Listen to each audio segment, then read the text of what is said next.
ታላቅ ቅናሽ ከአባይ ሆምስ ሪል ስቴት ውበትና ዘመናዊነትን እየተላበሰች በመጣችው በአዲስ አበባ እምብርት ሜክሲኮ ከአፍሪካ ህብረት አጠገብ ቅንጡ አፓርትመንት ቤቶችንና የንግድ ሱቆችን ከ10% እስከ 20% የሚደርስ ታላቅ ቅናሽ ይዘን እየጠበቅነው ነው። 12000 ካሬ ላይ ባረፈው የመኖሪያ መንደራችን ውስጥ ቤቶችን ከባለ 1 መኝታ እስከ ባለ 3 መኝታ ማለትም ከ78 ካሬ እስከ 158 ካሬ አማራጭ እንዲሁም ከ10 ካሬ ጀምሮ በኔቴሪያ ብቻ የምንሸጣቸው የንግድ ሱቆች በቀላል አከፋፈል ሁኔታና በልዩ የገና በዓል ቅናሽ ይዘንሎት መጥተናል። ይህ እድል እንዳያመልጦ ከታች ባሉ ስልኮች ሃሎ ይበሉን። አባይ ሆምስ ሪል ስቴት፣ ጊዜው የአባይ ነው።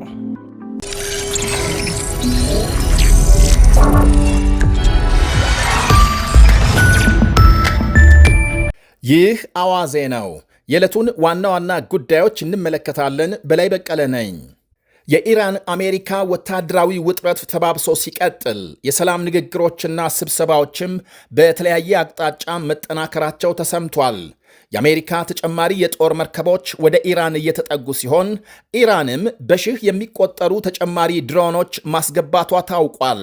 በባህረ ሰላጤው የአሜሪካ ጦር ሰፈሮች በተጠንቀቅ መቆማቸው ሲነገር፣ ዮርዳኖስ በሚገኘው ሞሃፋቅ ሳልቲ የአሜሪካ አየር ኃይል ጣቢያ በርካታ ተዋጊ ጀቶች መስፈራቸው ታውቋል።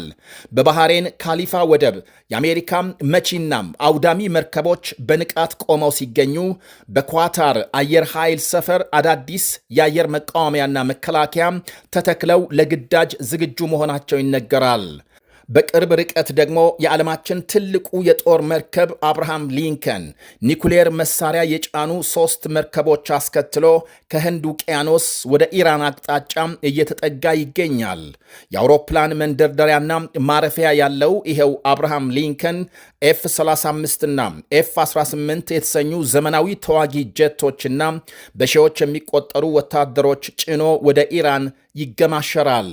አብርሃም ሊንከን 90 የሚደርሱ ተዋጊ ጀቶችና ከ5000 በላይ ወታደሮች የመያዝ አቅም እንዳለው ይነገራል። አሜሪካም በዚያው መካከለኛው ምስራቅ በሚገኙ ጦር ሰፈሮቿ 50,000 ገደማ ሰራዊት ማስፈሯ ሲታወቅ 10,000ዎቹ ኳታር፣ የተቀሩት ዮርዳኖስ፣ ሳውዲ አረቢያ፣ ኦማን፣ ባህሬንና የተባበሩት አረብ ኤምሬትስ ይገኛሉ። ይህ በእንዲህ እንዳለም የአውሮፓ ህብረት የኢራን አብዮታዊ ዘብ የተሰኘውን ልዩ ኃይል በአሸባሪዎች መዝገብ ማስፈሩ ተነግሯል። የሰሞኑ የኢራን ህዝባዊ ተቃውሞ ሰልፍ በኃይል መጨፍለቁን ተከትሎ የአውሮፓ ህብረት ድርጊቱን በተደጋጋሚ ማውገዙ ይታወቃል። ከማውገዝ ባለፈም የህብረቱ ውጭ ጉዳይ ሚኒስትሮች ዛሬ ባካሄዱት ስብሰባ ብራሰልስ ላይ አብዮታዊ ዘቡን በአሸባሪነት መዝገብ ማስፈራቸውን ዘገቦች አመልክተዋል። የህብረቱ የውጭ ጉዳይ ኃላፊ ኬጃ ካላስ በሰጡት ቃል በሰልፈኞች ላይ ለተፈጸመው ዘግናኝ ድርጊት መልስ መስጠት አስፈላጊ በመሆኑ ሚኒስትሮቹ ወሳኝ እርምጃም ወስደዋል በማለት ገልጸዋል። እናም በኢራን ግዙፉ ወታደራዊ የኢኮኖሚና የፖለቲካ ኃይል የሆነውን አብዮታዊ ዘብ ልክ እንደና አልቃይዳና ሌሎች ጽንፈኛ ቡድኖች በአሸባሪነት መፈረጁን ገልጸዋል። የፈረንሳይ ውጭ ጉዳይ ሚኒስትር በብራሰልስ በሰጡት መግለጫም በኢራን ሰላማዊ ሰልፈኞች ላይ የተፈጸመው ግድያና እስር በሀገሪቱ ታሪክ ታይቶ ያልታወቀም ከፍተኛ እልቂት ነው ብለዋል። ፈረንሳይ ቀደም ሲል ልዩ ኃይሉ በአሸባሪነት እንዳይመዘገብ መለሳለስ አሳይታ የነበረ ቢሆንም ዛሬ ሐሳቧን ቀይራ ውሳኔውን መደገፏ ተመልክቷል። የገዛ ሕዝቡን የሚፈጅ የትኛውም አገዛዝ ለፈጸመው ጥፋት ሊቀጣ ይገባል ብለዋል ሚኒስትሩ።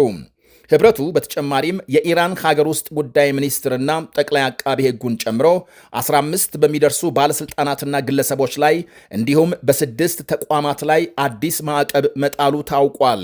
ሁሉም ማዕቀብ ያረፈባቸው ግለሰቦችና ተቋማት በሰሞኑ የሰልፈኞች ግድያና እስር እጃቸው አለበት ተብሏል። አሜሪካም ካናዳና አውስትራሊያም የኢራኑን አብዮታዊ ዘብ ቀደም ሲል በአሸባሪነት መፈረጃቸው ይታወቃል። ልዩ ኃይሉ ለአውሮፓ ህብረት ውሳኔ ማምሻውን ምላሽ የሰጠ ሲሆን ውሳኔውን ኃላፊነት የጎደለውና ምንም አይነት አመክንዮ የሌለው አሳፋሪ ድርጊት ነው ሲል ውድቅ አድርጓል።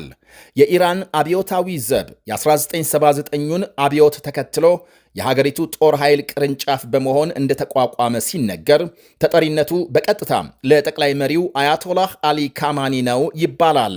በሀገሪቱ መከላከያ በውጭና በቀጠናው ጉዳዮች ማዕከላዊ ሚናና ተጽዕኖ እንዳለው ይወሳል። 800 ሺህ ገደማ መደበኛና ተጠባባቂ ሰራዊት ሲኖረው የሀገሪቱን የሚሳኤልና የኒውክሌር ፕሮግራሞች ይቆጣጠራል። እንዲሁም በቀጠናው ለሚንቀሳቀሱ ታጣቂ ቡድኖች ድጋፍ ይሰጣል ነው የሚባለው። በአጠቃላይ ልዩ ኃይሉ በኢራን ወታደራዊ፣ ፖለቲካዊና የኢኮኖሚ መዋቅሮች ውስጥ ዋነኛ ተዋናይ መሆኑ ይነገራል። የአውሮፓ ህብረት በኢራን የውጭ ንግድ ላይ ከዚህ ቀደም ጥሎ የነበረውን ቁጥጥር ያጠበቀ ሲሆን የአውሮፓ ዜጎችን ጨምሮ ያለ አግባብ የታሰሩ ሰልፈኞች በአስቸኳይ እንዲፈቱ ጠይቋል። በሌላ በኩል ኢራን ዋነኛ የነዳጅ መተላለፊያ በሆነው የባህር ክልሏ ወታደራዊ ልምምድ ልትጀምር መሆኑን ይፋ አድርጋለች። በመጪው ሳምንት የሚጀመረው ልምምድ የዓለም 20 በመቶ የነዳጅ ዝውውር የሚካሄድበትን የውሃ ክልል ሊያውክ እንደሚችል ተነግሯል። የቴሄራን ባለሥልጣናት ግን እውነተኛ የተኩስ ልውውጥን የሚያካትት የባህር ወታደራዊ ልምምድ እንደሚደረግ መግለጻቸውን የተለያዩ የዜና ምንጮች ዘግበዋል። ኢራን በየቀኑ ነዳጅ ወደ ውጭ የምትልክበትን የባህር መስመር ልትዘጋ እንደምትችል ይነገራል። የኢራን ውጭ ጉዳይ ሚኒስትር አባስ አራክቺ ምሽቱን ባወጡት መግለጫም የአውሮፓ ህብረት አብዮታዊ ዘቡን በአሸባሪነት መፈረጁ ትልቅ ስልታዊ ስህተት ነው ሲሉ ተችተዋል። የአውሮፓ ኮሚሽን ኃላፊ ኦርሱላ ቫንደርሌን በበኩላቸው ሰልፍ ወጣህ ብሎ የራሱን ህዝብ በጥይት የረሸነ አገዛዝ ከአሸባሪ ውጪ ምን አይነት ስም ሊሰጠው ይችላል በማለት የህብረቱን ውሳኔ አድንቀዋል። አውሮፓ ለነጻነት እየታገለ ካለው የኢራን ህዝብ ጎን ይቆማል ሲሉም አክለዋል። የፓኪስታንና የሌሎች ሀገራት መሪዎች በሌላ በኩል ጫፍ የደረሰውን የኢራን አሜሪካ ውጥረት ለማርገብ ጥረት መጀመራቸው ይነገራል። የፓኪስታን ጠቅላይ ሚኒስትር ሻባዝ ሸሪፍ ከኢራን ፕሬዝዳንት ጋር በስልክ ሲነጋገሩ የኤሚሬትስ ባለሥልጣናት ወደ ሞስኮ ማምራታቸው ታውቋል። በኒጀር ዋና ከተማ ኒያሚ ከፍተኛ ተኩስና ፍንዳታ መሰማቱ ተነገረ። በተለይ ከዋና ከተማው ወጣ ብሎ በሚገኘው ዓለም አቀፍ አውሮፕላን ጣቢያ አቅራቢያ ተኩስና የከባድ ፍንዳታ ድምፅ መሰማቱን ዘገቦች አመልክተዋል።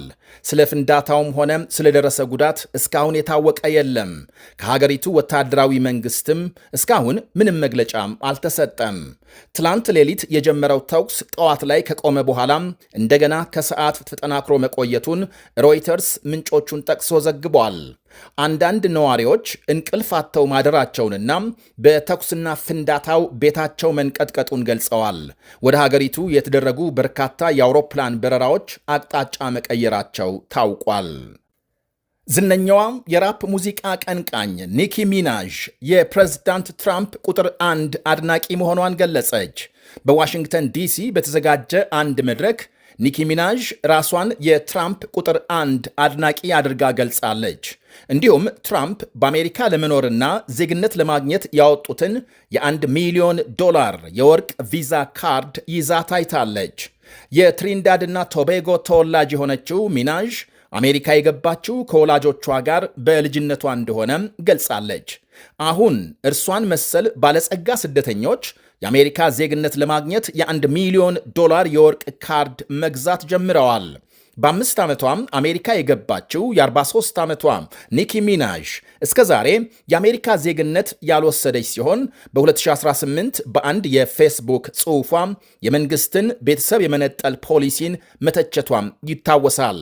ልጅን አስቀርቶ ወላጆችን ከሀገር የማስወጣት የስደተኞች ፖሊሲን የአሜሪካ ዜጋ ያለመሆኗን በገለጸችበት የ2024 አንድ መድረክ በማራኪው የትሪንዳድ ቶቤጎ ደሴት መወለዷን በአሜሪካም ለረጅም ዓመታት መኖሯንና ሚሊዮኖች ዶላር ግብር ስትከፍል መቆየቷን ዘርዝራለች። አሁን ሚናዥ በወርቃማው ካርድ ያለ ገደብ በአሜሪካ መኖር መብት የምታገኝ ሲሆን የዜግነት ጉዳይ ግን ባለበት የሚዘልቅ ይሆናል። የኒኪ ሚናዥ ሙገሳም በሚኒሶታም አንድ አሜሪካዊ መገደሉን ተከትሎ የትራምፕ የህገወጥ ስደተኞች ዘመቻም ከፍተኛ ተቃውሞ በገጠመው ሰዓት የተሰማ ነው። ከቀናት በፊት በሚኒያፖሊስ አንድ አሜሪካዊ ነርስ ለተቃውሞ በወጣበት ጊዜ በወታደሮች መገደሉ በመላው አሜሪካም ትልቅ ተቃውሞ መቀስቀሱ ይታወቃል። ትራምፕ ሁኔታውን እንዲያጣሩ የድንበር ጉዳዮች ዋና ሹማቸውን ወደ ሚኒሶታ የላኩ ሲሆን ግድያውን የፈጸሙ ወታደሮች እረፍት እንዲወጡ መደረጋቸው ተሰምቷል። በወቅቱ አሜሪካዊው ነርስ አሌክስ ፕሬዲን ተረባርበው ከጣሉ በኋላም ተኩስ ከፍተው የገደሉት ወታደሮች መቼ እንደሚመለሱ ባልታወቀበት ሁኔታም እረፍት ሞልተው እንዲወጡ ተደርጓል። ዘመቻውን የሚመራው የሀገር ውስጥ ደህንነት ሚኒስትሯም ስራቸውን እንዲለቁ ከፍተኛ ግፊት እየተደረገ መሆኑ ይሰማል። ይህ አዋዜ ነው። ታላቅ ቅናሽ ከአባይ ሆምስ ሪል ስቴት ውበትና ዘመናዊነትን እየተላበሰች በመጣችው በአዲስ አበባ እምብርት ሜክሲኮ ከአፍሪካ ህብረት አጠገብ ቅንጡ አፓርትመንት ቤቶችንና የንግድ ሱቆችን ከ10% እስከ 20% የሚደርስ ታላቅ ቅናሽ ይዘን እየጠበቅነው ነው።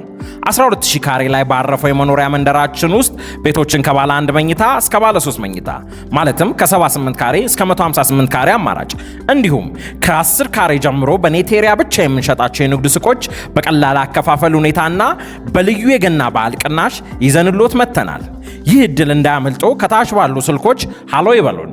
አባይ ሆምስ ሪል ስቴት፣ ጊዜው የአባይ ነው። ምርትና አገልግሎቷን በአዋዜ ላይ ያስተዋውቁ።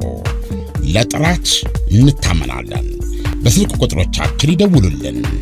አዋዜ ዓለምነህ ዋሴ ዜና